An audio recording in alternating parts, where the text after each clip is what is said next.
Welcome to an absolutely sunny and very brisk afternoon here at the Speed Bowl just outside of Toronto, Ontario. It is Canadian Tire Motorsport Park, and it is time for the 5th round of the Pirelli GT4 America Sprint X Championships, also combined with the Eastern Regional Sprint X Championships for SRO, Stefan Rattel Organizations, Motorsports America, as we are getting ready to go on a legendary racetrack, Calvin Fish. It is a track of immense challenge, and when you get it right, immense joy. It's a treat to be back here, Greg. Such passion amongst the fans here and for the drivers when they get to grips with this racetrack.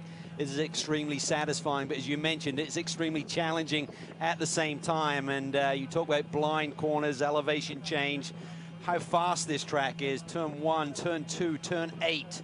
You really have to be up on the wheel to get the lap time here.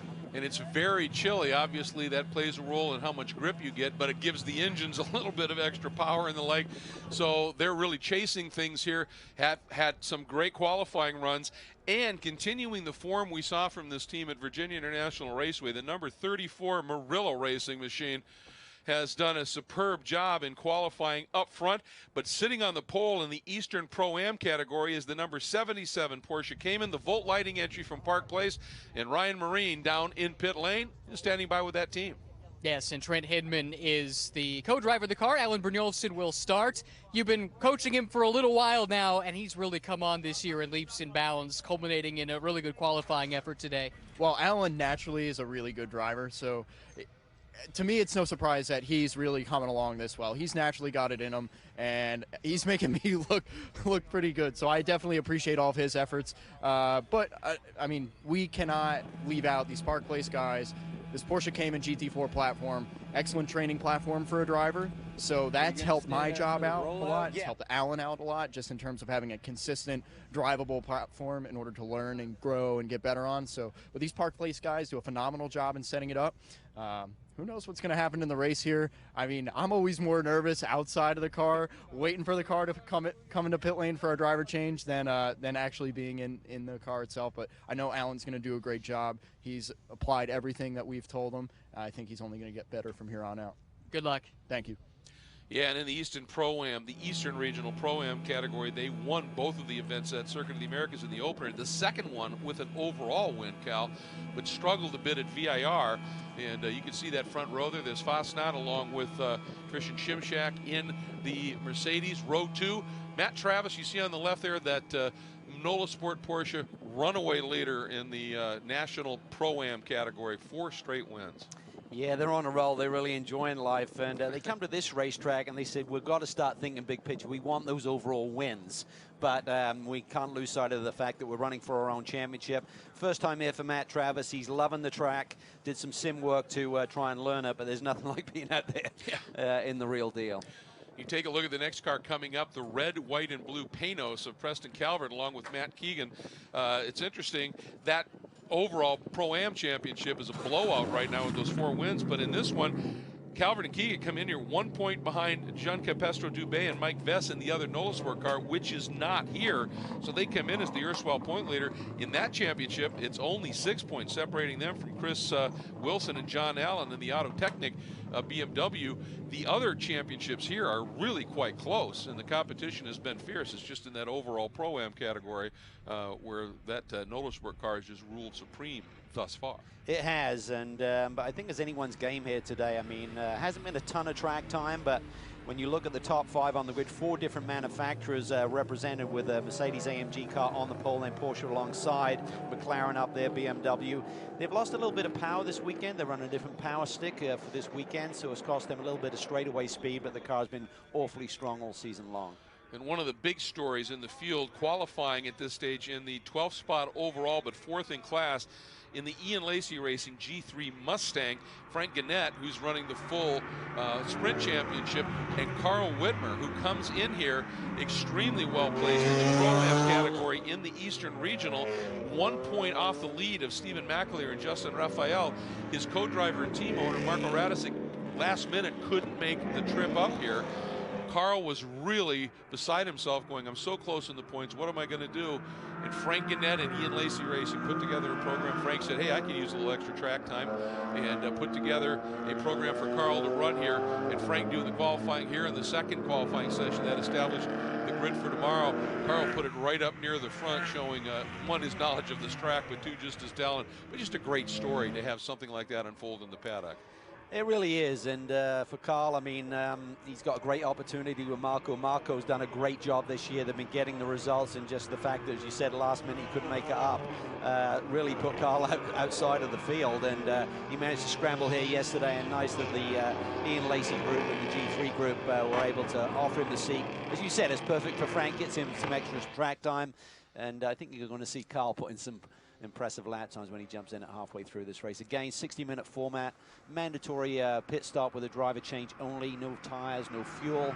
That happens between the 25 and 35-minute mark of this race, so look for that. And then there's a minimum pit stop delta time spent on pit lane, including that driver change, of 73 seconds for the GT4 cars here this weekend. The field working up the Mario Andretti straightaway out of Moss Corner. Tightest turn on the track. It's an uphill acceleration run all the way into turn 8, and not a whole lot of slowing down into turn 8. Not a whole lot of slowing down for any of the other corners on this track, to be honest with you, and that's what makes this place so compelling. It is a high-speed place, and very old school. There's still consequences if you have an issue. Oh, for sure. It really gets your attention, Greg. I remember when I came here for the very first time in 1987, I was competing in the former Atlantic Championship. Didn't know the racetrack. Tony Tracy, Paul Tracy's father offered me a few laps in Paul's Formula Ford 2000. Been raining here. The track was pretty messy, and I went into turn 2 blind on like the second lap. Got wide on some silt and like stuck the nose right in the tires. It took me 2 days to get up to speed. The team's like, what's wrong with the car? I said, there's nothing wrong with the car. It just, the intimidation factor here is huge, and you look yourself in the mirror and come back stronger the next day. What year was that? 87. 87. So what were you, like 15? That was about 8. 8. Oh yeah, and that was before they trimmed the rise in 8, and they paved some of the runoffs here, so it was even spookier then, and it's still plenty spooky. And the average lap speeds around here, once you're up to speed here, with that exception of Moss, you're just flying. Yeah, you know, there's a lot of load here in the car, in the tires. These GT4 cars really develop a lot of aero help, so that certainly should make it a satisfying ride around this racetrack. But you still got to manage things. Ooh, that was tight there. Alan sort of like came steaming down there, and suddenly that lane had gone away from Matt on his approach into Moss. And I think we've got to be pretty impressed. Talk a little bit about the guy who qualified 4th overall here, Jared Andretti. Not just his first time running in GT4 this season, right? This is new for him. Not only hasn't he run here, Canadian Tire Motorsport Park, this is his first time in Canada, period. I know. And he qualifies 4th. He really has just clicked with this McLaren, hasn't he? He really has. I mean, comes from the Andretti family. You expect great things, and he has truly delivered. I mean, he's getting stronger every single weekend.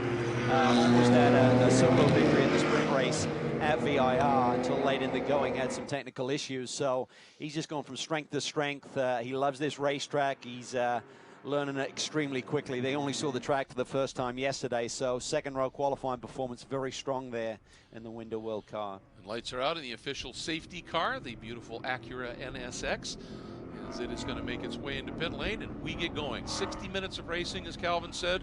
Mandatory driver change only in the middle of the race in a 10-minute window. And here we go. Field coming up now under control of Matt Fassnacht in that orange Fuji Murillo Racing entry onto the front straight. Watching for that green flag. Everybody has to stay at line astern. And we're green, racing, and what a launch by Alan Brynjolfsson. He timed that to perfection. He really did, and look at Andretti swinging to the outside, trying to follow that man with him, but Fassnacht just takes the lane away. Another good start by Jared Andretti, looking for more, sits in the 3rd position. Matt Travis thought, well, maybe as Andretti had to lift, I could do something with it. Not quite able to do that. Randy Mueller, good start in the Epic BMW. Sitting right there, but again, Chris Wilson awfully stout in that Auto Technique, the burgundy and white car, dropping back in the pack. There's the number 51. That is the beautiful Panos in the hands of Preston Calvert, but up front, Brynjolfsson is absolutely flying, wasting no time at all. First time into Moss. There you see it. Tire temps are not going to be at their optimum just yet. Relatively cool day, even though the sun has been out all afternoon. About 63-degree ambient temperature right now as everyone starts to settle in up the Andretti straightaway. And this is the horsepower tell right here. And Brynjolfsson doing well. You can see Fassnacht a little bit of a gap back to Andretti. And the rest of the pack as they come streaming up, heading into turn 8. And such a quick run into and through this corner. See a little bit different approach there. Matt Travis swings in, a little bit wider approach. Wilson sort of like ducks into the inside. Brynjolfsson, a brilliant anticipation there of the start, but Fassnacht, as we've seen, certainly at VIR where he swept the sprint rounds there, is a man who's very much on form, and when you get that sort of form and momentum, he's going to be high in confidence. It's interesting to me for Brynjolfsson after, you know, we started the sprint season for these same similar cars on 2 street circuits, and at Long Beach, he just kind of seemed to have lost his confidence a little bit. Started to get it back at VIR, and he's always gone well here. And I was wondering, we know that, you know, he loves to go fast and has some serious skill set, no question. I was wondering, what's he going to do here? Well, we're seeing it at the Canadian Tire Motorsport Park. Wanted to ask you here, that big uphill run, it's short but it's steep into moss. How much does that help you slow down into that? Oh, it really does. There's a big compression there as you get to the bottom of the gradient there coming down through turn 4. Big compression. Got to make sure that the car's not too low there. It can bottom out a little bit. But then you just release the brakes and let the car swing out wide and just carry its own momentum before you turn and get that critical launch onto this Andretti straightaway. Fassnacht looks like he's settling in here a little bit. Looks like he's minimized that gap now at this point. And the Moss corner, the first entry into it's a little bit more flowing. The exit, 5A as they, or 5B as they call it, much tighter. And crucial to get out of there and get that run up that virtually mile-long Andretti straightaway as we put another lap in the books. Good look there at Andretti sitting in the 3rd spot overall. Yeah, he looked to make those moves early, just settled in nicely. Wasn't extremely happy with the balance of the race car in qualifying, so the whole group there led by Robin Pemberton made some subtle changes to the car for this race to see if they can get it much more to Jarrett's liking, but just really impressed with how he really performed at the front of the field at VIR. Early in the season, we saw him making just some tiny little errors throughout the course of the races, but that was dialed in. He really deserved the victory that day, and each weekend, as I said, he's just fine-tuning his craft and really enjoying his road racing. Making some very big gains indeed. I think it maybe his biggest race this weekend is getting to catch a flight back to Indy on Sunday night. He's competing in the Freedom 100 at Indy next week and has to be there for testing on Monday. It's going to be a tight schedule to get him to the airport as now he comes under pressure from Travis as they hit that Andretti straightaway appropriately. He's trying to become one of those getting anything in go drivers, isn't he? Sprint cars, road racing, and GT machinery. And look at Travis taking a run, trying to get to the outside. You can make that work into 8, just have to be a little bit farther along. And I think Travis is maybe a little bit more concerned about Wilson behind him. Yeah, he's very canny, Chris Wilson. A lot of experience there. So as Travis tries to set him up, he's got to be careful he doesn't open up the door for Chris Wilson. That Porsche Cayman, that Autosport, they have really been on top of the setups this year. It's been strong every single weekend. And I apologize to Chris Wilson's co-driver. I said that car was burgundy and white. It is, of course, crimson and white. He's a big Alabama fan. Go Tide. And heading down into turn number 4 once again. Let's get down to the pits and Ryan Marine. Thank you, Greg. You were talking about Robin Pemberton and this Andretti Autosport operation a moment ago. And Robin, you guys have just seemed to be more and more comfortable with each event, Jarrett in particular, as he continues this transition to GT racing. How would you assess the state of the program as it is at the moment?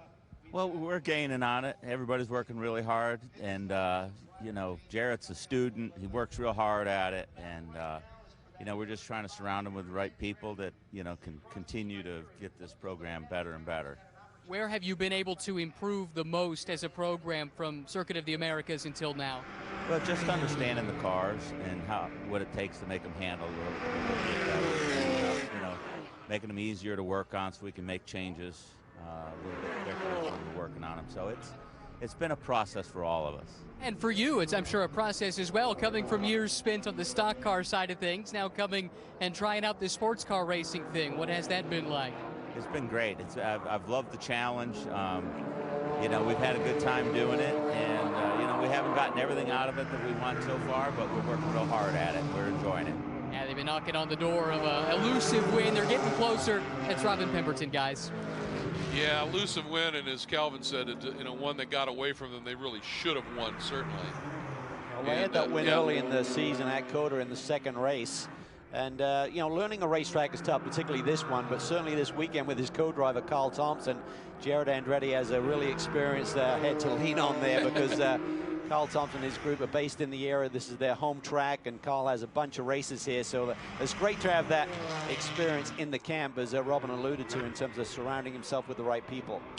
Andretti in full defense mode now, though, on Matt Travis, and up front, Fassnacht just set fast lap at a 24-7, and he's trimmed his deficit to the overall leader, Brynjolfsson. Here you can see him as they are as one climbing up the Andretti straightaway, and then here we go. Andretti and Travis the last couple of times has moved out thinking he might try something around the outside. Let's see if he gets that little bit of an extra run here. Yep. Porsche may have a little bit of straightaway speed on the McLaren there, but Jared's done a nice job of just filling that inside slot. It's hard to go around the outside here with the downforce that you can have with the car and the clean air up front. But I think one thing that Jared's got to be careful of, that shallow approach into Moss Corner, it really accentuates the bump as you hit there, and it's easy to swing out wide and open up the door into 5B. So he's got to be careful there how defensive he gets with his line. Well, that's a very good point. If somebody stuffs it down the inside of you in 5B and makes it work, you're parked, and then you could have 3 or 4 more cars go right by it, couldn't you? Particularly with this little group as close as they are right now. You Exactly. can certainly learn 2 or 3 positions in a heartbeat. But meanwhile, Fassnacht, as we expected, he seems to really take a nice, easy approach to this race, and is starting to put the squeeze on Brynjolfsson here. One last thing about Andretti and leading that that little group you were talking about. One thing we know, he doesn't fold easy under pressure, does he? He fended off Fassnacht for a large part of that race at VIR. Oh boy, Matt, so quick up and through Moss. Yeah, he's running that really big radius through there, just trying to carry a little bit more apex speed. And once you pull the trigger there, if you're already starting with a few more miles per hour, that just gives you more terminal speed here up the long climb. Boy, both of these guys, Brynjolfsson and Fassnacht, into the 24s. And everybody else right now, mid-25s. They're kind of off in their own little zip code at this stage. What a run they are putting in. That just makes it a little bit easier on those pit crews in terms of having a little bit of a margin when they try and hit that 73-second pit lane delta on the nose. And then also for their co-drivers, the nice thing is these relatively cool conditions, the fact that there is not a designated tire change unless you've got a problem, means that the second drivers are getting into a car that has relatively warm tires to deal with when you get back into the action. So Brynjolfsson right now able to fend off Fassnacht in the battle for the lead. Great battle for third with Andretti, Travis, Wilson, and Mueller.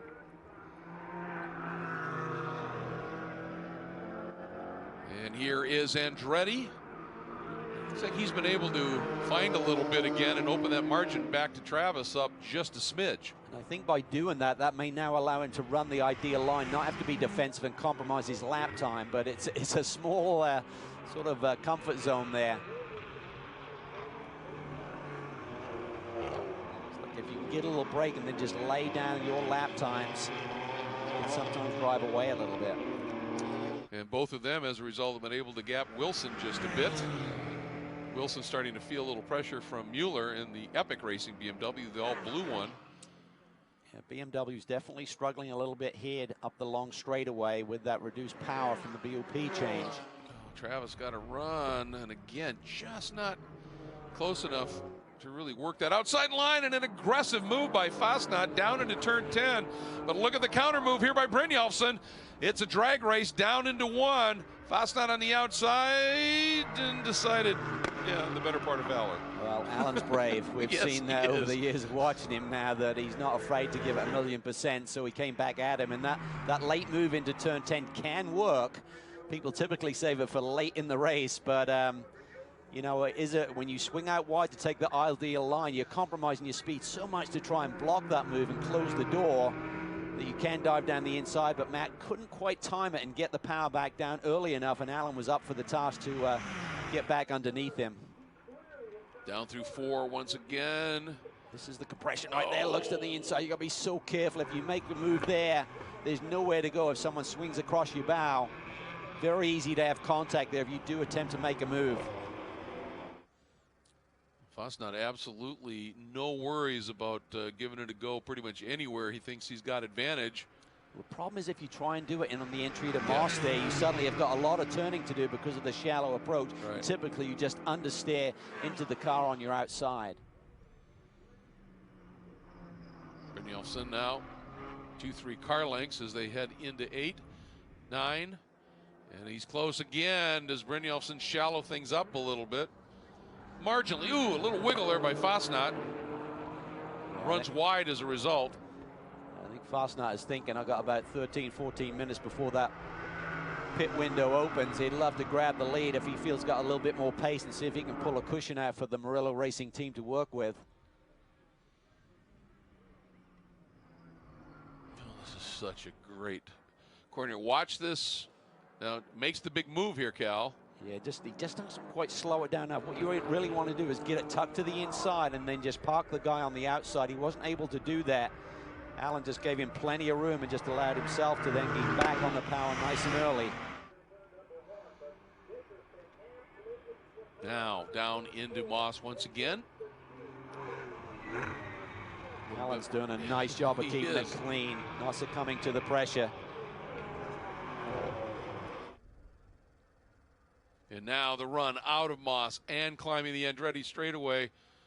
Fassnacht so close right now. It looks like, yeah, the little, Cayman has just got a little bit more. Particularly when you factor in that Fassnacht's pulling the effect of the draft and the slipstream right there. But here, whatever deficit he has, Matt just seems to be able to make it all up and then some. Right here, not quite close enough to try that move again. Oh, he's on the power early. Oh, he turns him. Oh, just mistimed it. It looked like he had it perfectly timed for a run, but just gets into the back right when the car is fully loaded. Brynjolfsson is going to be furious about that one. Broken left rear corner, too. Oh, that's a shame. Yeah. It was a great race, a really good, clean race, but Matt just mistimed that. Oh, boy, yeah. And the Volt Lightning Park Place team just had a weekend of struggle after struggle at VIR, and this one looked to be going so well. Yeah, they really needed a rebound here and doing everything right. Qualified on the front row for both races. Hinman has taken pole for the second round of the championship here this weekend, but that car's got a lot of damage. He pulls it into a safe zone. He is going to be hopping mad, I think, for that one. I mean, it wasn't a blatant deal. He just mistimed it. He's trying to get that run to accelerate and just lent on that rear bumper enough just to turn him. And in the Eastern Regional Sprint X Pro-Am category, Brynjolfsson and Hinman came in here third, only 2 points out of the lead. Here's another look at it. He just rolls apex speed and it just goes to the power a little bit earlier and just closes up on Allen. I'm not sure if there was a shift there or something, just different acceleration of the two cars, but just inched up on him enough to turn him.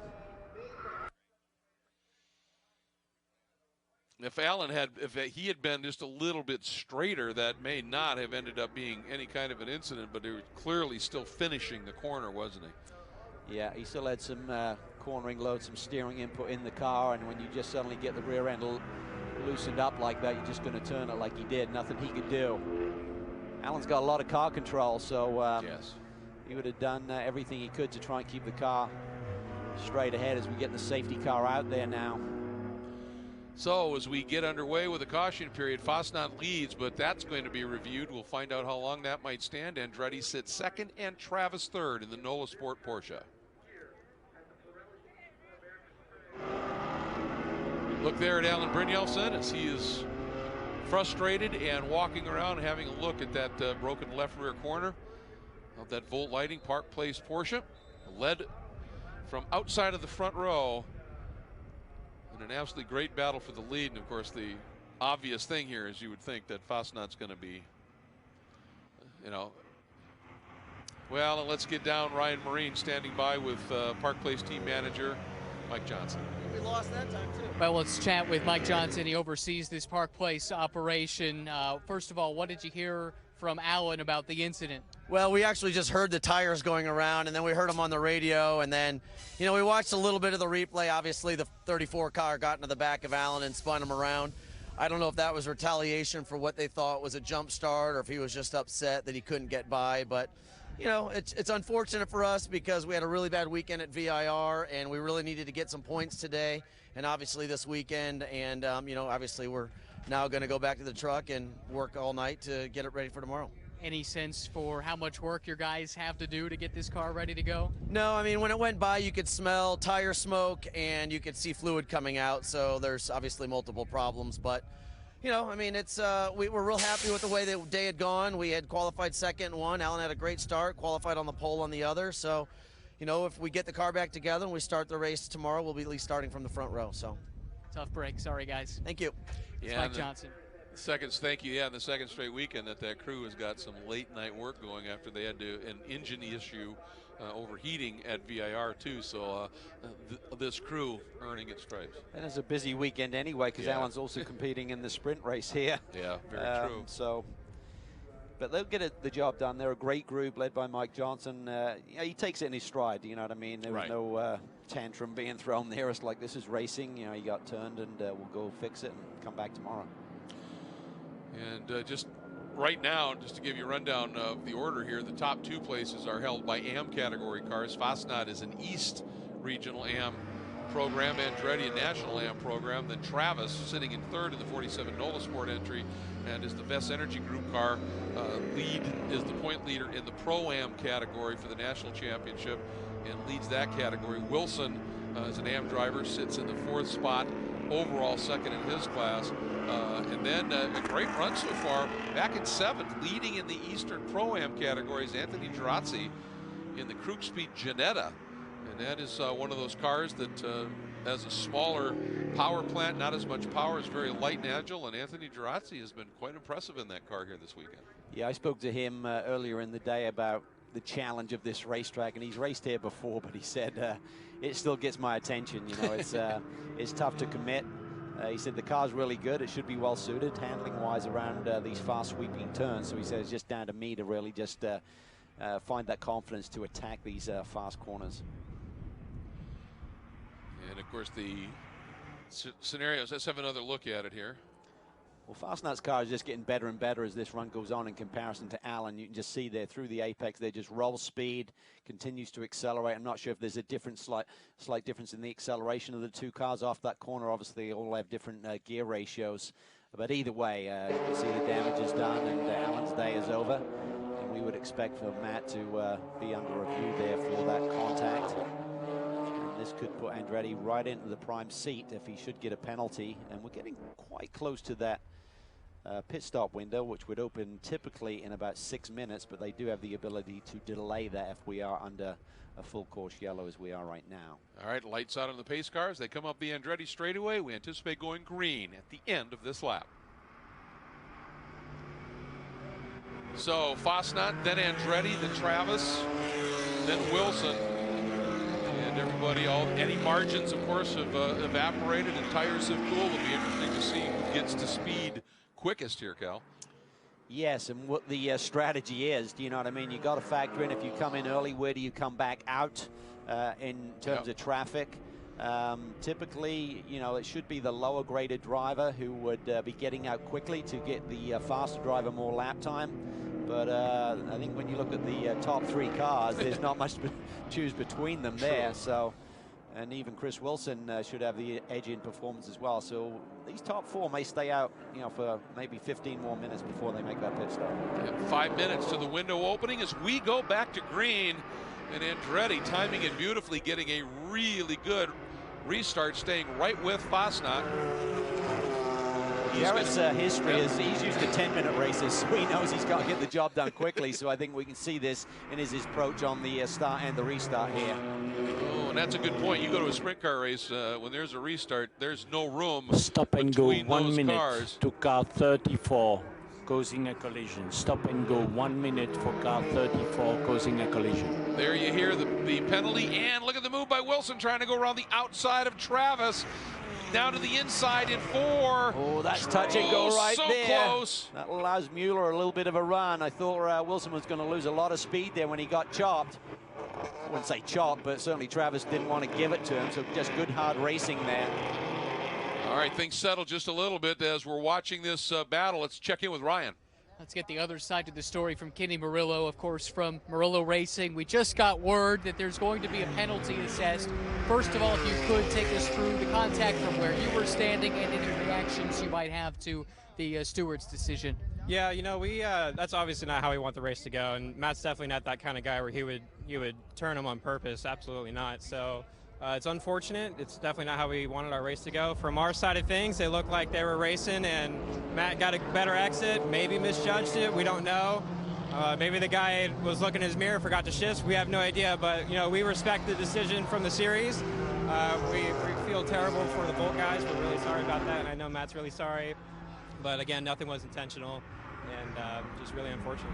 Right side is the car is fast, and you get a chance for some redemption later. Yeah, we know the car's quick. We know Matt's quick. Like I said before, Matt works really hard for these events, and it really shows every time he gets in the car. So he's really enjoying the car right now, and right now we're just kind of trying to focus on him having fun. Thank you, Kenny. Yeah, no problem. Yeah, it's unfortunate. I mean, knowing Matt like we do, I wouldn't for a minute think that he did anything intentional there. It was either just a misjudgment, or Kenny brought up a good point. You know, if Brittany Olsen was a little late on the shift or something and hit the rev limiter and the car balked for a second. Yes.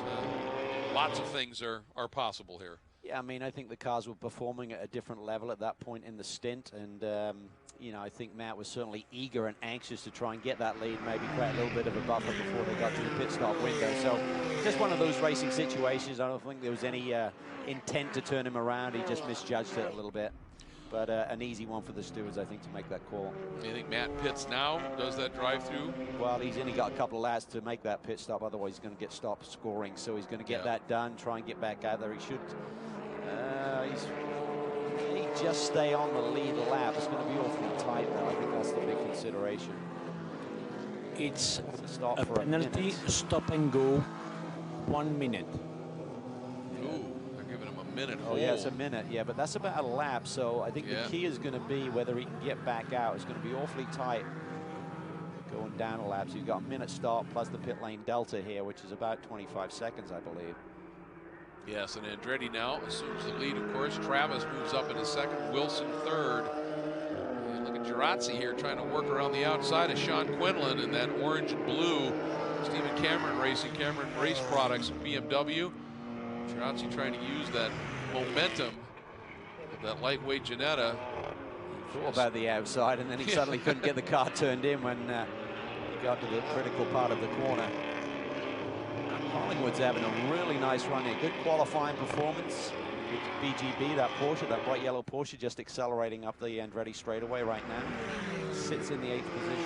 He's a Canadian. He's got some laps around this track. I'm sure he was licking his chops. The prospect of coming here with BGB. And Andretti, once again, has that mirror full of Travis. These leaders got to wait one more lap. If you're at the tail end, that pit window may open up for you on this very lap. And Fassnacht is moving. He's not in pit lane anymore. Yeah, it's going to be close. Yeah. There he is. Yeah. Ooh, very close. Yep.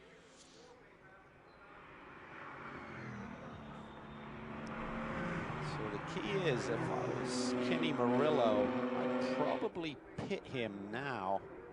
He can pit on this next lap, so he can actually pit ahead of the leaders because the pit window will open in like 16 seconds. And then if they can get a good clean lap and get Shimshak in the car and stay on that lead lap, and then if there's a yellow, a lot of what ifs. But right, but you have to play that game at this stage, don't you? You have to roll the dice, create some opportunity.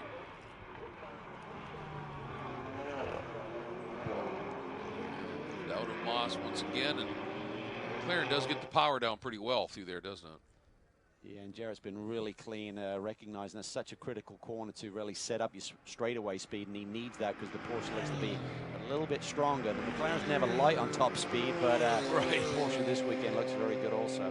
This little group here, battle for fifth. Quinlan in the orange and blue BMW, the white Ginetta of Girazzi right behind him, the red, white, and blue Panos of Calvert, and then that, I'm not really sure what color you would describe that BGB entry in. At times it looks quite yellow, at other times it looks fairly green, and yep, there we go.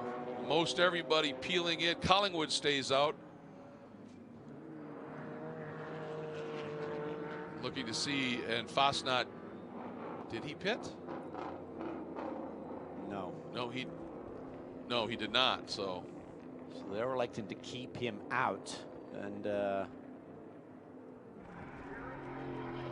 this is driver change only, no tires, no refueling, and the minimum pit window, you mentioned it before, was 73 seconds. So a 73.567 stop, that's what you want. Yeah, somewhere in that margin. And here's that story about to play out as Frank Gannett has stepped out of the G3 Ian Lacey Racing Mustang, and Carl Whitmer hopping behind the wheel. These guys going for their 5th consecutive victory. Boy, they have been something else this year in that Best Energy Group NOLA Sport Porsche. Had the performance, had the setup, smart driving once again by Matt Travis. He's an accountant by trade, so he works the numbers whatever he's doing. These are the stops. These are how these guys want to see these stops. You get done and you sit for a couple of seconds here. You don't want to be coming down off the Jackson having to go. That generally means that you're a little long. And Fassnacht stays out once again. He's trying to lay down. He's in a rhythm, so maybe they feel it's better for him to keep going and try and lay down some fast laps. See Andretti, Pemberton, and the group there at Andretti Autosport electing to keep Jarrett out. This can burn you if there's suddenly a yellow, and a lot of the other leaders have already made their pit stops and made good clean ones. Wilson also stayed out, Mueller as well, Collingwood we saw. Nice pit stop by the Stephen Cameron Racing Group, getting Leofuge in the car in 73.684 seconds. So 74, 76, 75 second stops. So it seems like everyone's fine-tuning that. We didn't see those sort of results in Dakota or at VIR in the last rounds of the championship, so they realize it's so important to nail that. It should not be a big drama to get to that 73-second mark.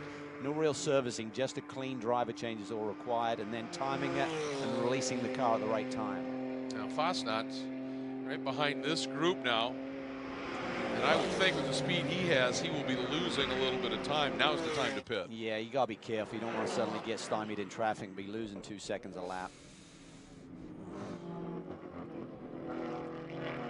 Bit of an attack here. Let's watch Fassnacht.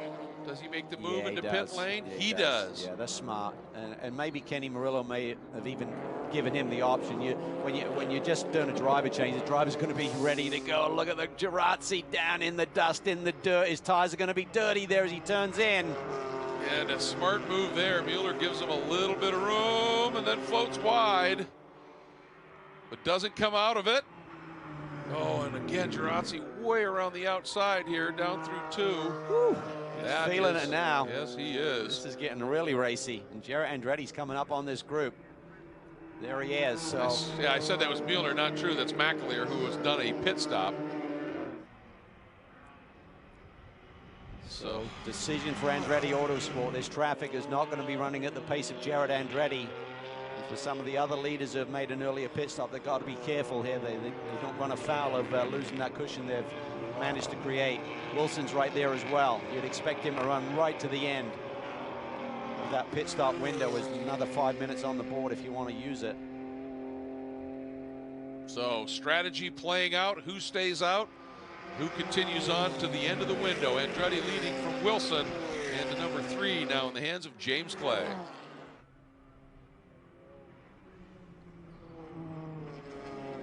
All right, watching here, Andretti, much like Fassnacht previously, catching some traffic. Does he elect now? Yes. Yeah, smart decision there by the group.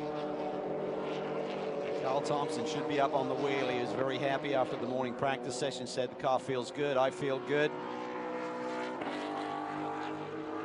Another strong run by Jarrett, leading another race this season. Yeah, exactly. And Carl, obviously, a fair amount of experience with these McLarens as well as the track. And with his management of Compass Racing. So out comes Andretti and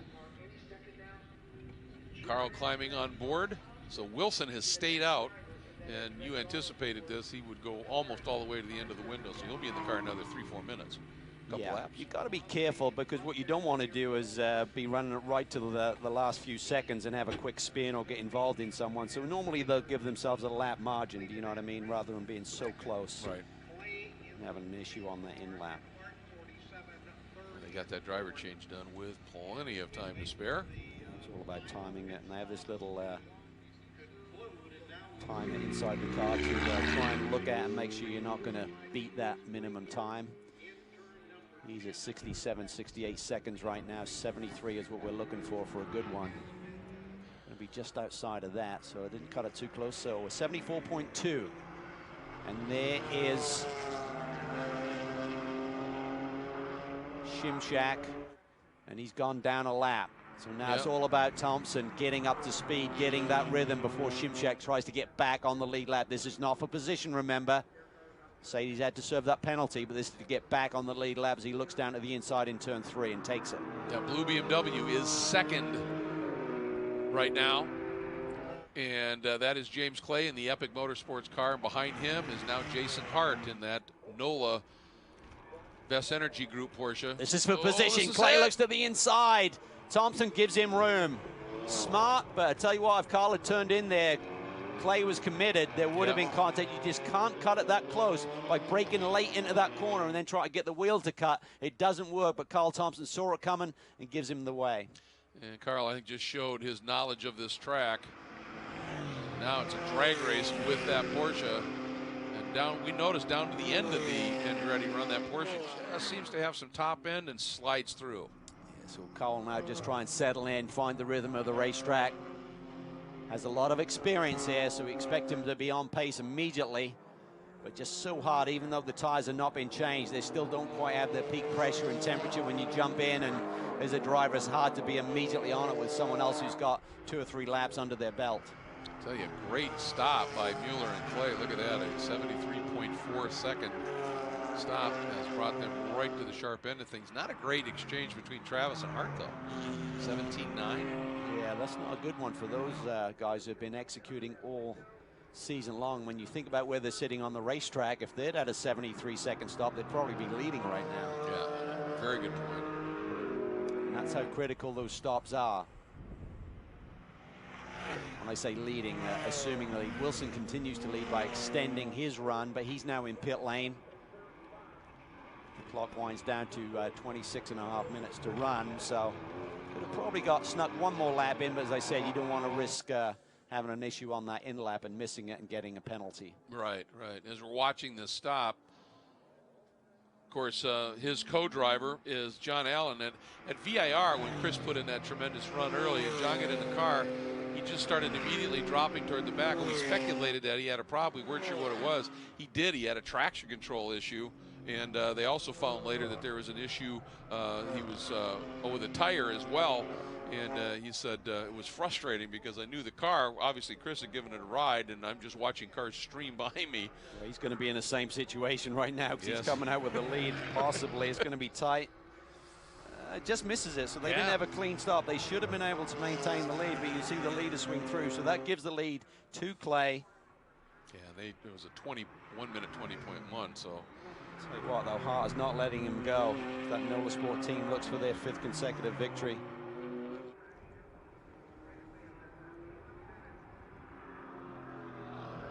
Yeah, James Clay is great to have him back driving in this championship. And he's not going to go quietly, but that NOLA Sport Porsche has been so effective. Thompson back just a little bit right now.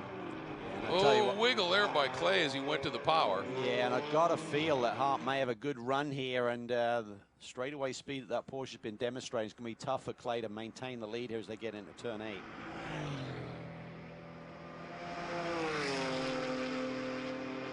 Bend and now up and over the rise into 8. Hart pops to the outside, wasn't quite close enough. bad as I thought it was going to be in terms of the delta, so pretty evenly matched. And James Clay has a lot of experience. He's not going to let this lead go away easily. All right, through turn 10. And timing now should fully update. James Clay in the epic Motorsports BMW comes through. Hart sits in the second spot. Gregory Liafouge has moved up into the third spot in the number 19 Cameron Racing BMW.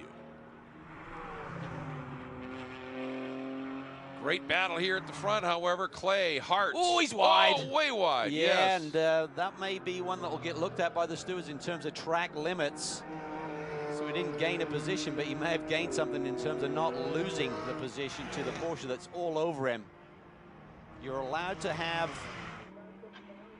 that inside wheel up and on the curb. They'll give you a little bit more than the white line around the racetrack that typically defines it. They talk about this in the drivers' meeting. If you're coming out of a corner that has some of that red and white curb, you can have some of that, but you've got to have some part of the tire touching it. And to me, from the angle we were looking at, it looks like it may have been just out of bounds, but should be at least a warning, if nothing else. I was going to say, generally they'll give you a warning, maybe two. And, you know, it's the old splitting of the hairs, isn't it? Because, you know, some people call it gain a position, other people gain an advantage. Well, if you were about to be passed, you run wide, come back on and hang and get the lead back. That's an advantage. You may not have gained a position. Yep. It's all in how the stewards decide to look at it, really, isn't it? For sure. Great run by Liafouge here. Let's watch it again here, Cal. He's just wide, and he handled it really well. He couldn't pinch it anymore with the load there and the speed. If he tried to stay on the racetrack, he'd have spun the race car. So he had to give the car its head, and that just meant he had to widen that radius and use a bit more of the cushion that's out there, that runoff area. So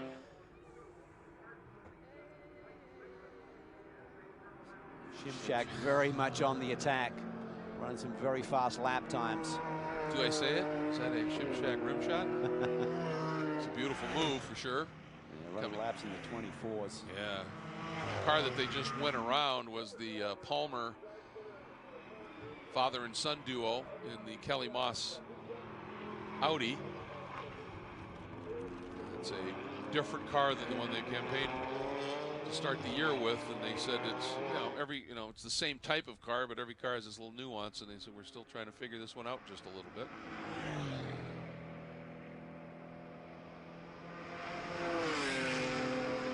Just doing everything he can, tries to pull the draft from the Audi.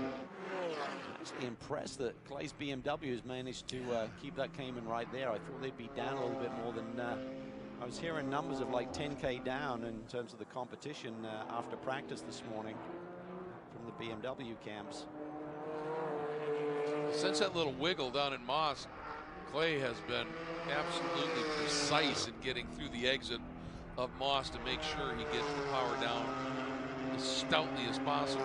And he's been needing it, but doing a nice job. The Hart's car just looks strong to me, Greg. It does. It just looks like it's hooked up a little bit better. So James is doing a great job of hanging on to this lead, but it may just be a matter of time before Hart pounces.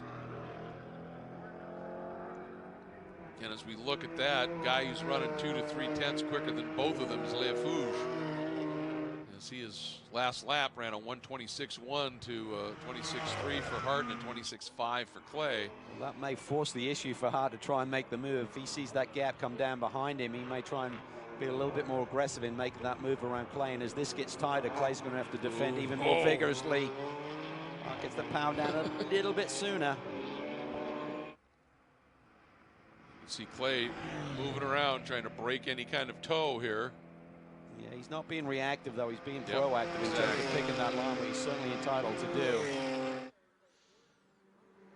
Now Hart looks to the inside. Piece of debris on the track there, and Hart saw it at the last second and had to sort of flick left a little bit.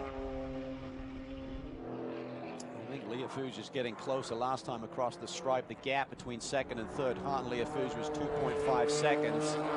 See if that's gone down any. Find out right now in the margin. Yeah, by a second. This is really putting the pressure on Hart to get that move done. Otherwise, Liafouge is going to join the party. Yeah, he just turned to 25.5. Goulart in the Ginetta just turned to 25.1. Great run for that team, up to 5th position. Whoa! inside. He's in the gray. He's struggling with that race car. Really can't get the car turned in. Front end just gave up, didn't it? It did. He was along for the ride, and Hart goes to the outside and sweeps him. Can he hang on to it? He's in the gray now. Now it's just a breaking duel into Moss, and Hart hangs on to it. He's through. Leofouge, though, he makes a mistake. Just tried to get too aggressive there. Took a big bite out of the apple and turned sour on him. Well, we've been speculating a little bit here, Ryan. What are you hearing from pit lane? Well, let's talk to Jason's co-driver, Matt Travis, who had a great stint of his own to get things started. But now you're watching with bated breath as we are. What a duel your co-driver's been putting on. Yeah, thanks, Ryan.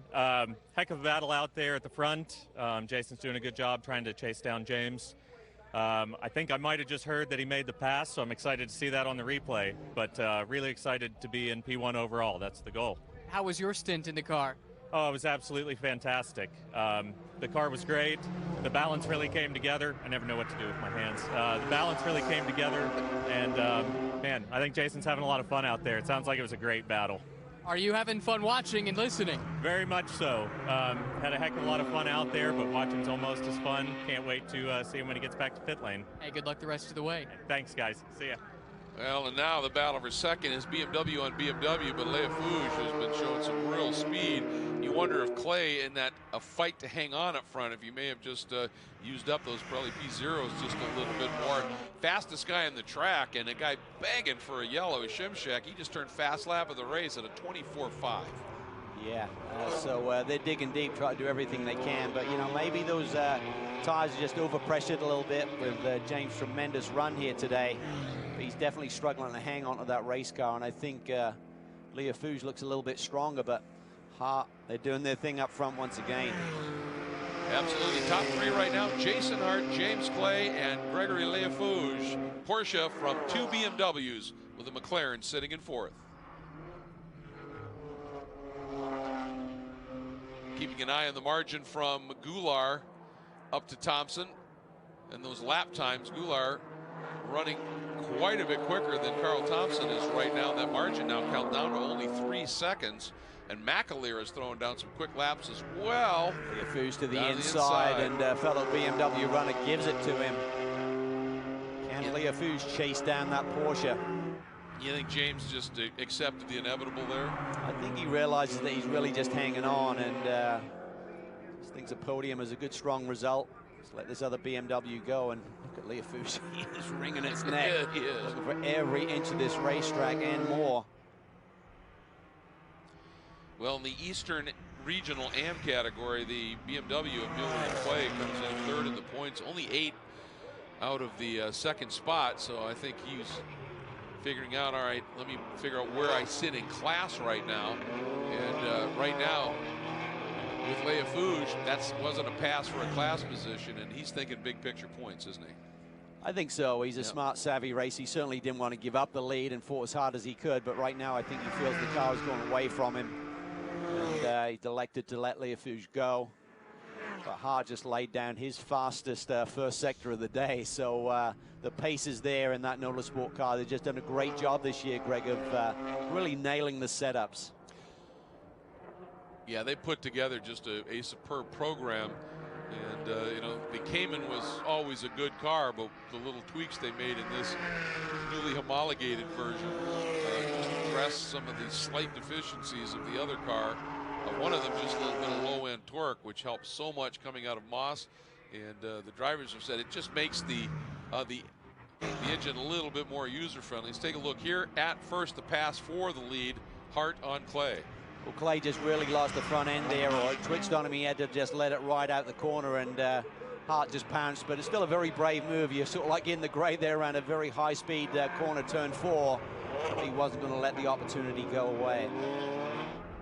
He got the power down well, and then here's Leofouge, and you can see Clay made no real effort there to defend. I wonder if he almost got the point, because we couldn't see it in the shadow of the cockpit there, but I wonder if he just pointed him by.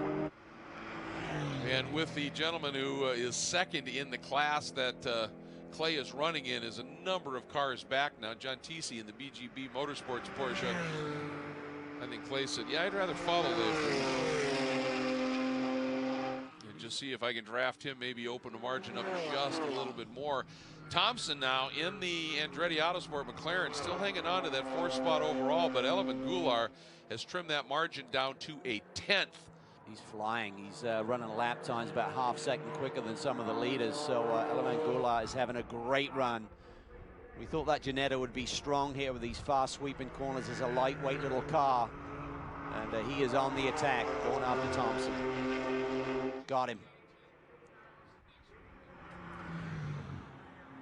Clay just sort of mirroring Leafouge right now. I thought he dropped back. It looked like he was really fading, but he's hanging tough. So maybe just giving his tires a little bit of an opportunity to cool down. Yep. And here comes the next battle. Goulart's already through. Yeah, he cleared him right before the end of that last lap. Got around Carl Thompson. Yeah, we knew he was coming, and he wasted no time. And that puts him now up into 4th overall. Long road ahead to get on that podium now. Yes. They have about a 5-second gap on him, but he is certainly running extremely quick lap times. And if he can maintain that advantage that he's shown, it's not inconceivable for him to catch these 2 BMWs before we see the checkered flag here tonight. Yeah, big opportunity, certainly in terms of the points in this category. They came in 8th in the points, and a few of the drivers in front aren't here, and they are now in front of a number of the other drivers in the category. Could be a big points day for that Krug Speed machine and that Ginetta.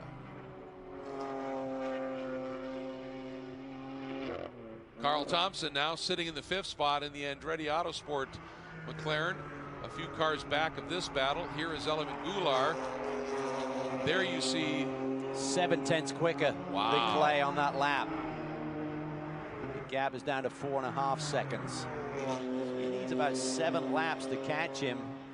That's about 10-11 minutes, and yeah, we're at 12 on the board. So getting not out of the question. Curiouser and curiouser, as they say, isn't it? And now Thompson is starting to feel a little bit of pressure from McAleer in the battle for that final top 5 spot. And Whitmer, that great story, seeing him right now 3rd in his class. Not as far up the order as he might have liked overall, but he said, this is all about points in class.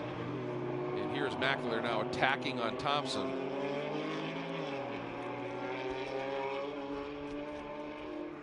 And once again, it's not necessarily a battle within your class, but top 5 overall is nice to have.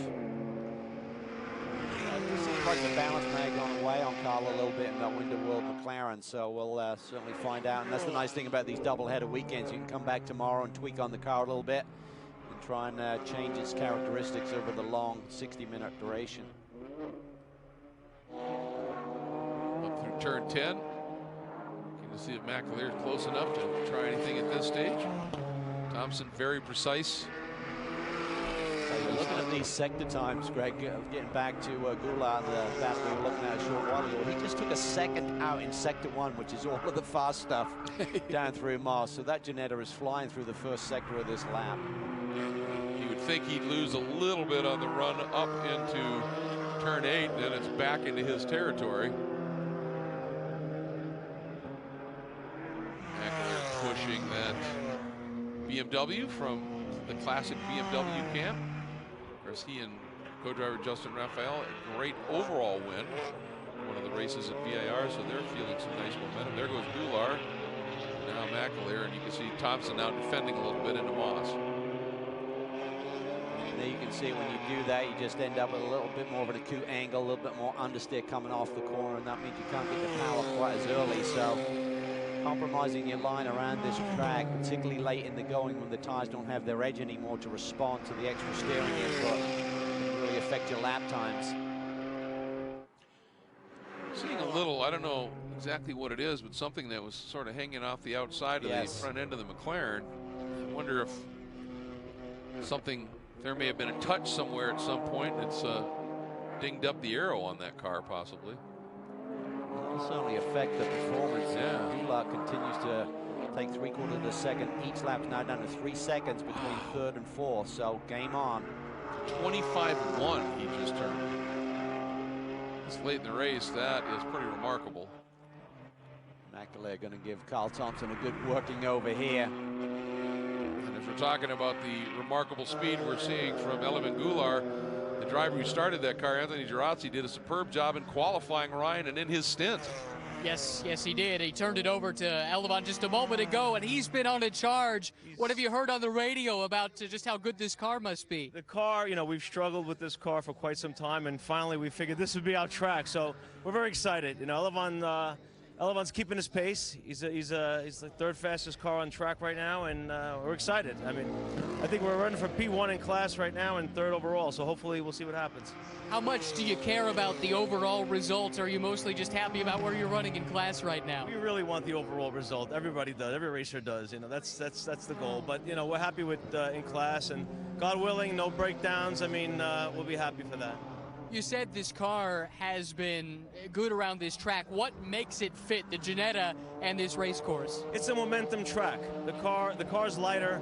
It handles through the turns wonderfully. I mean, it suffers a little bit on the back straight, but we're making it up in the corners. So, Elevan's a wheel man. We're in good shape. Thank you very much. You're welcome. Boy, he is correct about that. Eleven Goulart is a wheel man, and he has given it a serious amount of welly right now in the European granite and marble Krug Speed Ginetta. Look at that. That's the margin. That's how fast he's coming, Cal. Yeah, he was cutting about 3/4 of a second a lap out of that gap. It was half a second on the last lap. So maybe he's really, I mean, could be the guys in front responding, but he may have been taking a lot out of those Pirelli P0s in this charge. But it's going to be fascinating last 4 or 5 minutes of this race. Just floats so much speed. Hurts a little bit on this sector. This is really a dyno run from right there through sector 2. It's all about the straightaway, even though it bobs and weaves a little bit. And it climbs, so the power becomes even more crucial. I'm impressed too with how Clay, once Leafouche went through, Clay just settled down and has been able to stick with him fairly. Well, I think he realized, Greg, he was overdriving the car to maintain the sort of pace and maintain the track position. So just backing it off even 0.5%, suddenly the tire will come back to you a little bit. And who knows, maybe he's got a plan in place to go on the attack in the last 5 minutes as well and go after that second position. Well, you're right. I mean, if he backed off and has just conserved tire a little bit, I mean, there are times now it almost looks like he's closing on Leafouche. And I mean, Leafouche had to drive hard to catch this group too. Oh, he was really wringing its neck, just trying to get every ounce of performance out of the tire in the car. Traffic's going to be a factor here as well. Yes, it is. Already into it here. That's the Palmer, Kelly Moss Audi. And Girazzi, he needs to do a lot there. Didn't lose too much, did he? No. It was going to hurt him, as you foreshadowed there, Greg, but he's right there.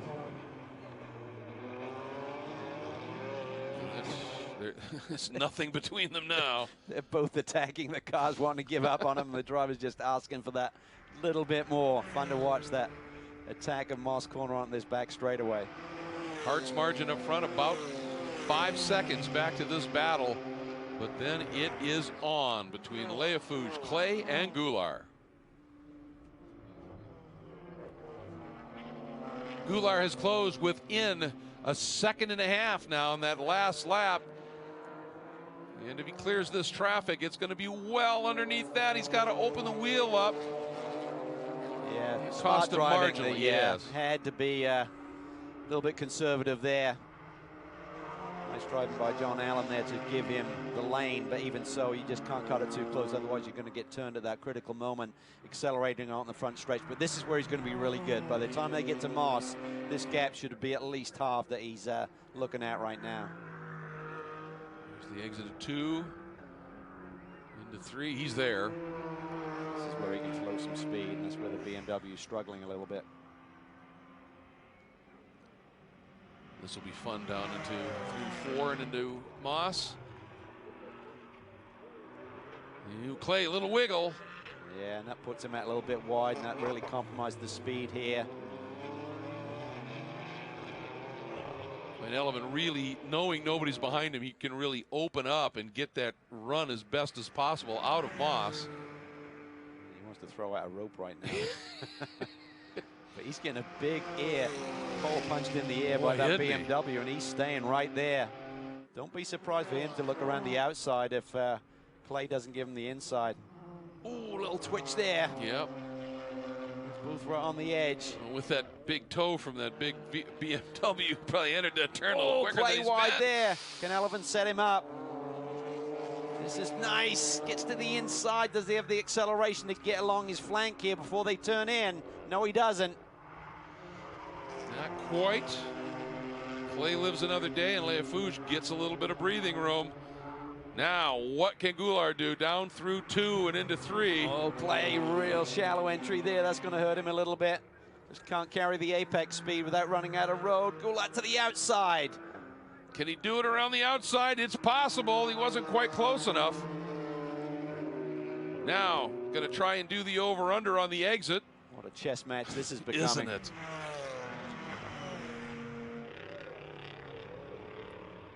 And now down into Moss once again. Clay defends. Can he cut underneath him? Doesn't look to be looking for that move. No. I think if he can get Clay, get real defensive into Moss, so it kind of shallows the angle and you hit that compression, that will typically fire out a little bit wide. Maybe he can tuck to the inside. Bit of smoke here, someone up ahead of these guys. Well, and I think Goulart thought, boy, if I get a toe like I did, yeah, that is. Is that the Panos? Yes. It is. That's Matt Keegan. Oh, problems for that car.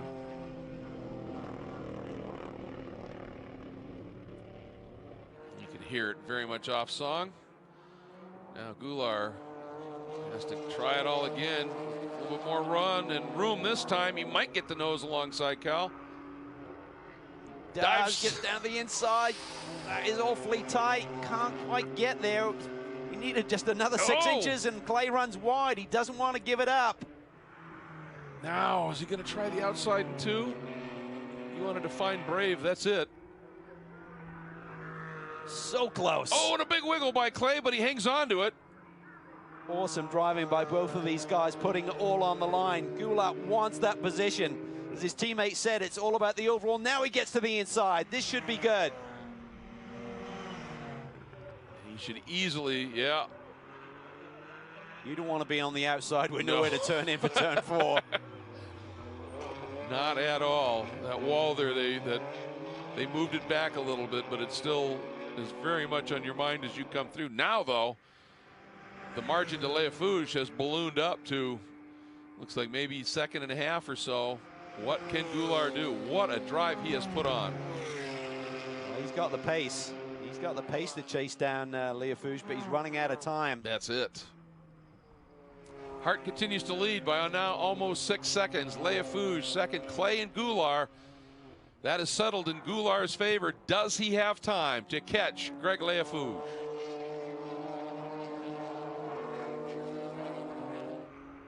It didn't take him long to open up a bit of a margin. Goulart now, as they flash through, in that lap alone, puts about 1 second on Clay, and the deficit to Leafouche, 1.5 seconds. Key is going to be for Hart when he hits the stripe. It's going to be awfully close whether Good he gets the point. checkered flag this lap or the next one.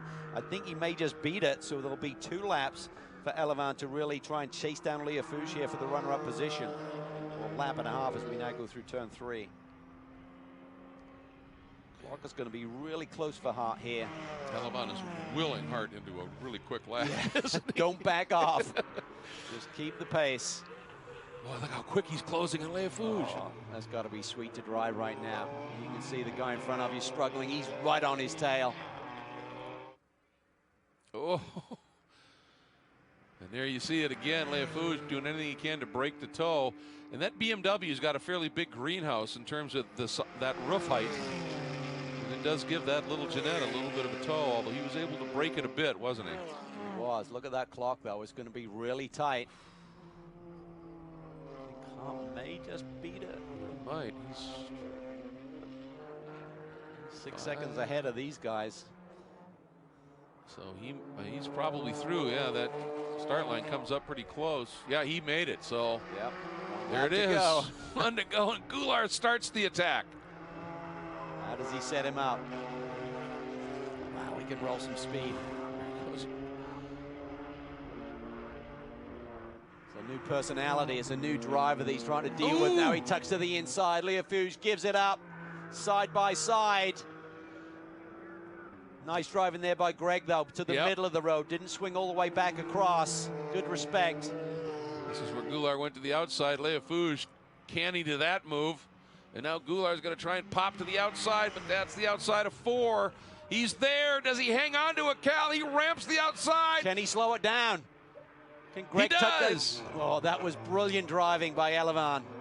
Fantastic. Now, did he get a run out of Moss, too? Incredible.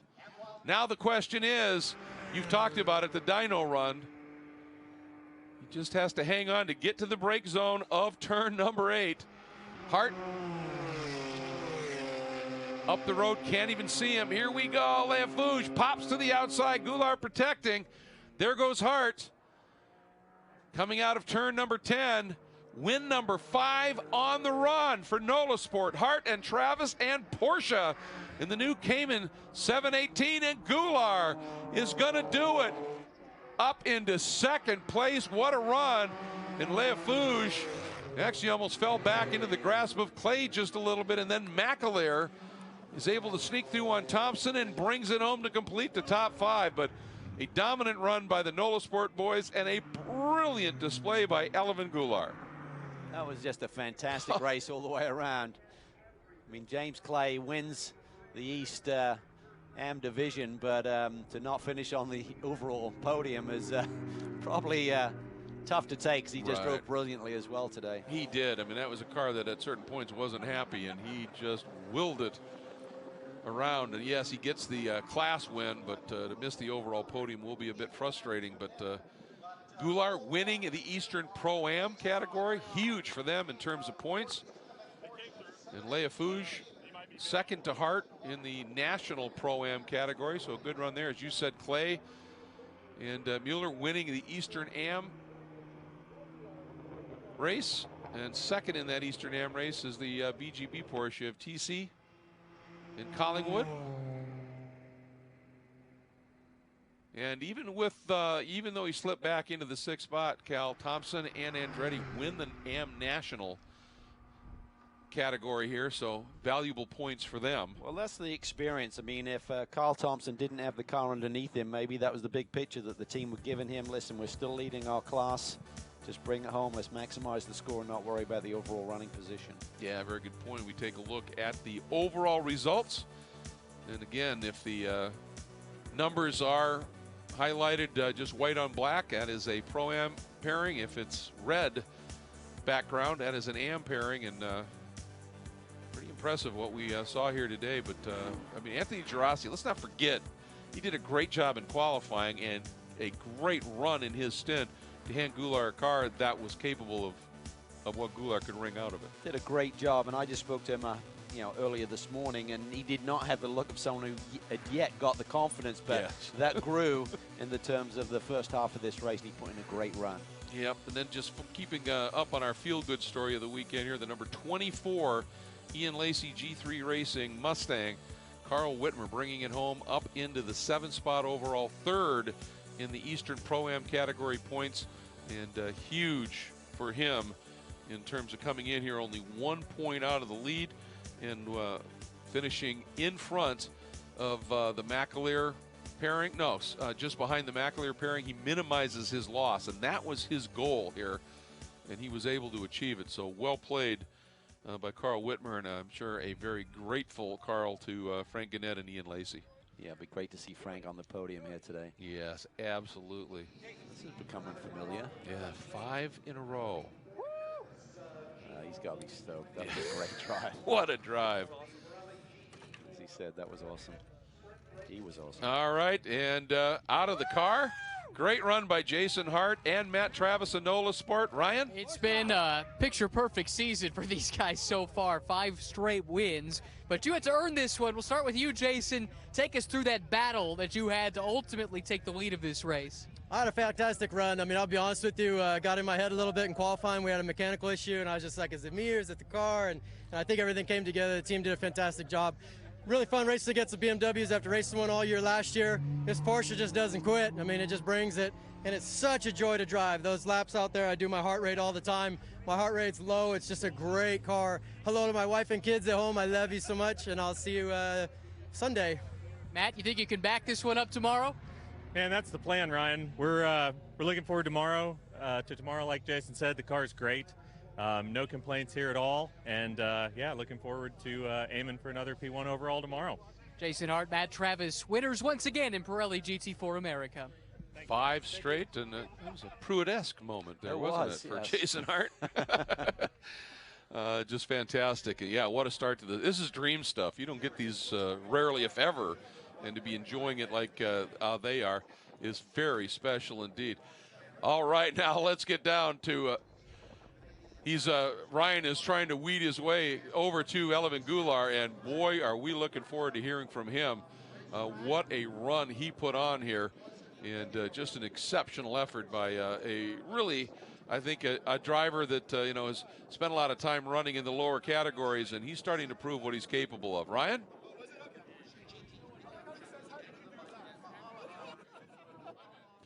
All right, he hasn't worked his way down there. There's a lot of cars down there, and Ryan's working the queue right now.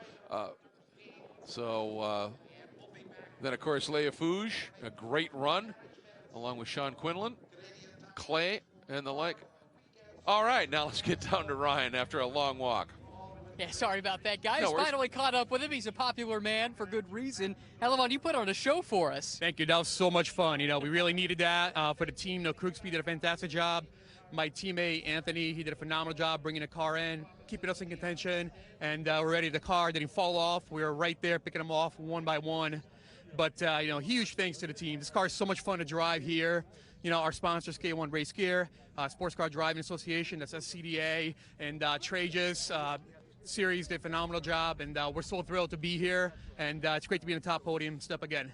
I know winning is what it's all about, but driving through the field the way that you did to get to the lead, that's got to be about as good. Yeah, that makes it even more gratifying, and it's a car just able to pick people off one by one. Even though they're at the top speed, it was handling so well. The guys did a phenomenal job of setting it up, and I could place the car wherever I wanted to place it, and that made it all worthwhile. Congratulations. Thank you so much. Appreciate it. Thank you. Thank you, guys. Outside of 2, outside of 4, tell me how much fun he was having. Dinner will be sweet tonight. The bad news is you can't celebrate too much, right? You got another run tomorrow. Yeah, that is a very, very good point.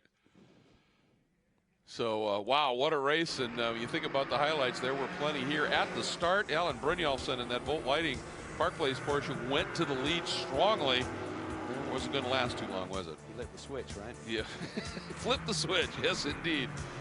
And, however, once everything solidified here, Matt Fassnacht found speed, maybe a little too much. Yeah, just unfortunate. I mean, this was not intentionally, just misjudged the run off the final corner. Turns Alan, his day was done, but the battles were immense here. They were, and here was the pass for the overall lead. It's the Autosport car getting around as James Clay doing a brilliant job trying to hang on to it here. And while this fight was happening, that orange and blue BMW joining the fray here of Leia Fouge, and he started to mount an attack. And then, speaking of attack, Goulart. Yeah, the car was just immense, as he said, and through this sector, he was about a second clear of these BMWs on occasion, so he just ate them up, and then the key was just maintaining that position up the Andretti straightaway, but just a monster run. Got that outside move around the outside of 3 for that position, and in the end, 5th straight win for Jason Hart, Matt Travis, and Nola Sport in that Best Energy Group Porsche Cayman. Just a remarkable run they have put together. And as things calm down and quiet down a little bit here, you made a good point. We get to do this again tomorrow, and based on what we saw today, I think it's going to be another fascinating run. It's a great arena. It's going to be a great battle, and the nice thing is everyone can tune on their race cars. We'll see cars that dropped off in performance, maybe a little bit stronger tomorrow with some changes, starting tire pressures, but it's going to be a cooler day, not quite as sunny and bright we're anticipating, but then good weather coming back here for Sunday's action. And just in case you're curious, folks, look at the top of the screen. The green ends and there's blue. That is Lake Ontario. That's how close we are to the Great Lake here. And it does affect weather here rather dramatically. And right now, this time of year, very brisk, no question about it, and a bit windy as well. It kind of nips through you here, but everybody seems to be adjusting very nicely. People on the lake can say that's the great track in the background. Exactly, exactly. Up on that hill, special things unfold up there. Again, after that brilliant drive, want to just make sure we give a shout to James Clay and Randy Mueller with that fourth place finish. They do win the Eastern Am category, so a win for them. And for Thompson and Andretti, even though they slip back a little bit, they win the Am National Sprint X category here. So important in terms of the points for all of the divisions that are running here. And this was our first race of quite a few that's going to unfold here. Of course, we've got another one in this category. We have 2 races in the Pirelli GT4 America Sprint Championship. And then, of course, 2 races for the Blancpain GT World Challenge America, the wickedly quick GT3 cars around here. So it doesn't matter. Everything is going to be exciting and fun to watch. Yep, just licking my chops for tomorrow. It's great to be here north of the border. Great to be at this circuit. And hats off to Ronnie Fellows and everyone with the management team here. The place has never looked better. They continue to improve what is already an amazing facility. And it's looking great, guys. Yeah, they have just continued to work on this place. And, and all of the improvements to the physical plant are phenomenal. And even more so is the fact that they've left the track pretty much alone. It was interesting, even when they did the repaving, I think it was in the early 2000s, just to make sure it was at FIA grade spec, they consulted with a number of drivers with great experience, and of course having Ron Fellows in your corner on that didn't have to go too far, to not change the racing line around this track. And they preserved it beautifully, didn't they? They did. It's got the character that it always had. And as we said, the immense challenge, the commitment factor here is huge, and we saw that from a bunch of the drivers today. Some who won, some who didn't. Everyone put it on the line. And it was absolutely enjoyable to watch and call. No question about that. And again, yeah, busy days is all part of the extremely traditional Victoria Day Speed Fest weekend here. That continues at this venue for many, many years. Opened in 1961, and the first race here was a local car club event, and then they had a huge event here, the Players 200, which became just a massive event on the international calendar. In that first race, I know names on the podium included Moss and Jean de Bian. That's pretty impressive. Amazing. The history is immense, and but we're making new history as well. So that we are. It's great to come back. That we are. Enjoying just this fabulous evening here. The nice thing is, you think, as you take a look at some of these great corners here, you think, okay, we're up in a little remote north of Bowmanville and a lot, but very close to Oshawa and some fabulous restaurants. I mean, this, and just the other way, a little bit east of here is Lake Country, Cottage Country, as they call it, Peterborough and some of the areas in that, Burleigh Falls and the like. It's stunning up there. So this is a big tourist destination. This guy's looking pretty comfy right now. When he gets to Moss, it's not going to be as easy. No, that run up the Andretti is going to be a little brutal. As the forlorn number 77 Volt Lighting Park Place Porsche on the back of the flatbed. And, yeah, who knows? I mean, Brynjolfsson had obviously was running well. Maybe he didn't quite have the pace that Fassnacht did, but, when the exchange happened and Hinman got behind the wheel, Hinman and Hart, that would be just phenomenal, wouldn't it? It would. Yeah, it was potentially a great day for the Volt Racing group. And the key is going to be getting that car back to 100%. Trent Hinman does have the pole position to start the second round of this championship tomorrow. But the key is going to be, can they fix the car? I think they can. I mean, they're a good group, and it didn't look to be too severely damaged, even though Allen could not continue. And coolish day. Fires are a nice thing to have. And these fans here, that's the other part of the, this venue, management and everything is great. These Canadian race fans are about as passionate and knowledgeable, and that's the one thing. They love their racing. They know their racing. And as a result, they appreciate it. And that just makes it all the more gratifying when you come out and you put on a show like this in front of people who know what you've just done. Yeah, and it looks bright and sunny and a nice day for maybe a spot of camping. But if you're in one of those tents tonight, I think the ambience dropping to about 40 degrees. So it's going to be a little bit fresh in the early hours of the morning. Yeah. Well, for Canadians, that's brisk. Yes. They love it. For Americans, that's cold. Hardy group. Exactly. Exactly. And this place, as always on this weekend, is packed. Everybody enjoying it. Early start. This is a big day, you know, a big event with the Speedfest weekend. Finishing in second today in GT4 East Am, driving a Porsche for BGB Motorsports, John Teesey and Tom Collingwood. All right, and Ryan Marine and the competitors have made their way to the official podium.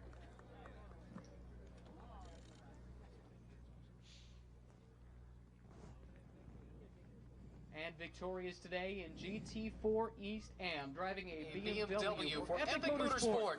Welcome to the podium, James Clay and Randy Mueller.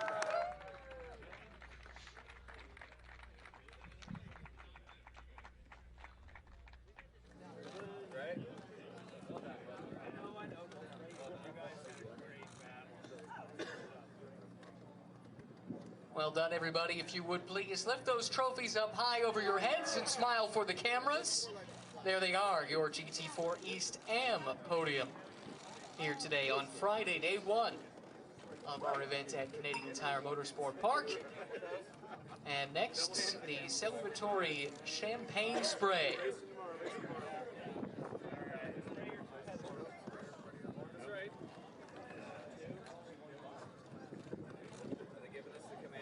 All right, guys, shake them up.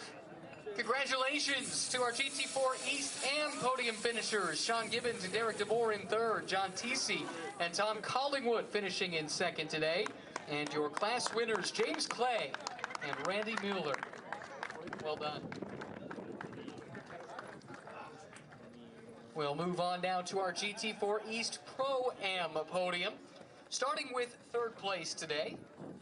Third place in GT4 East Pro-Am, driving for Ian Lacey Racing, Frank Gannett and Carl Whitmer.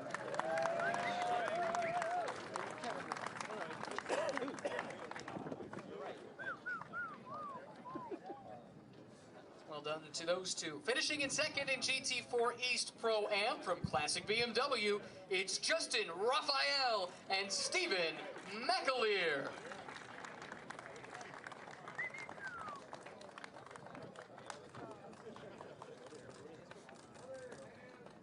And your class winners today in GT4 East Pro-Am. They put on a show, Krug Speeds, Elevan Goulart, and Anthony Terrassi. Yeah, boys.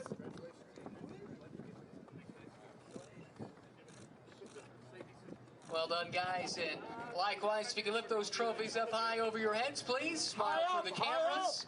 Congratulations on a great run today at CTMP.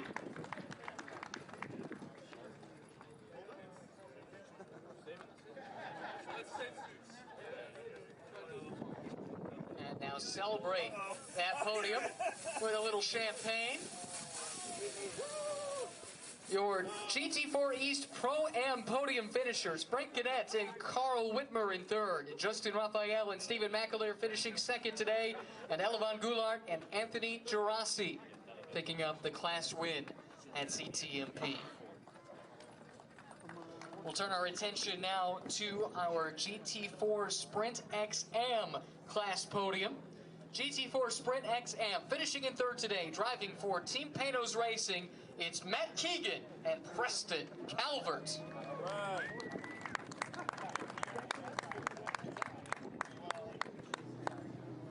Finishing in second in GT4 Sprint XM in race one at Canadian Tire Motorsport Park, driving for Autotechnic Racing. Please welcome John Allen and Chris Wilson.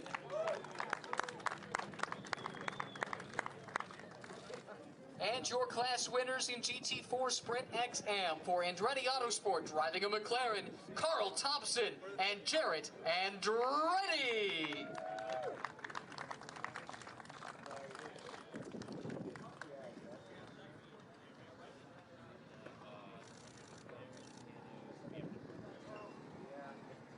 There they are, ladies and gentlemen, your GT4 Sprint XM podium finishers. Lift those trophies up high for some photos. Congratulations to each and every one of you. Well done today.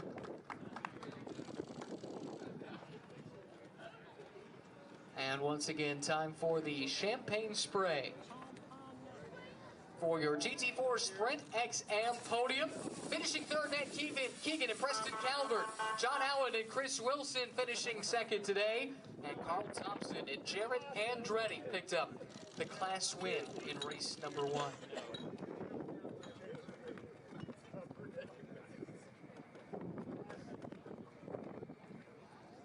And finally, we would like to recognize our GT4 Sprint X Pro-Am class finishers here at CTMP in race number 1. Finishing in third for Classic BMW, driving a BMW M4 GT4, Toby Grahovic and Chris Omart.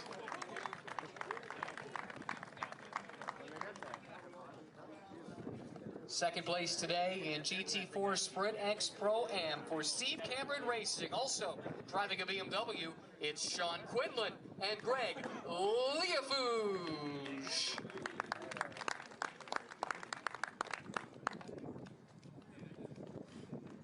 And your class winners for the 5th time this season, driving for NOLA Sport in a Porsche Cayman GT4, it's Matt Travis and Jason Hart.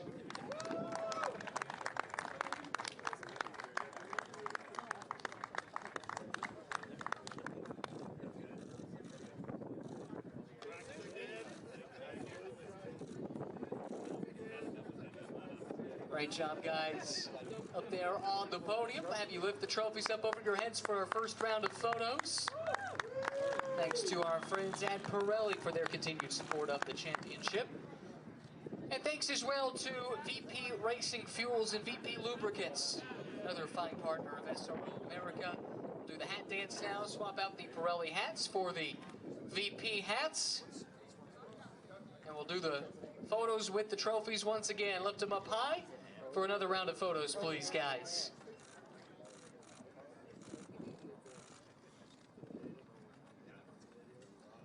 And back to the Pirelli hats now for the champagne spray. Our final one of the evening at Canadian Tire Motorsport Park. Go ahead and shake them up. Chris Omart to Toby Grahovic finishing in third. Sean Quinlan and Greg Liafouge finishing second. Matt Travis and Jason Hart, your overall and class winners in GT4 Sprint X Pro-Am for NOLA Sport.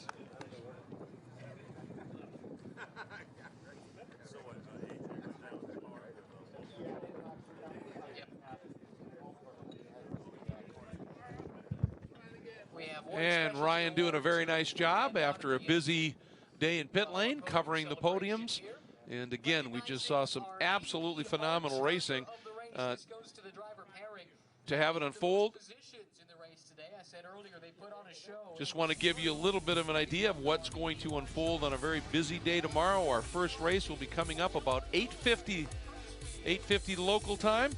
So make sure you join us here. And it'll just start off a very busy day of racing here at the Victoria Speedfest weekend for the Blancpain GT World Challenge America, Canadian Tire Motorsport Park.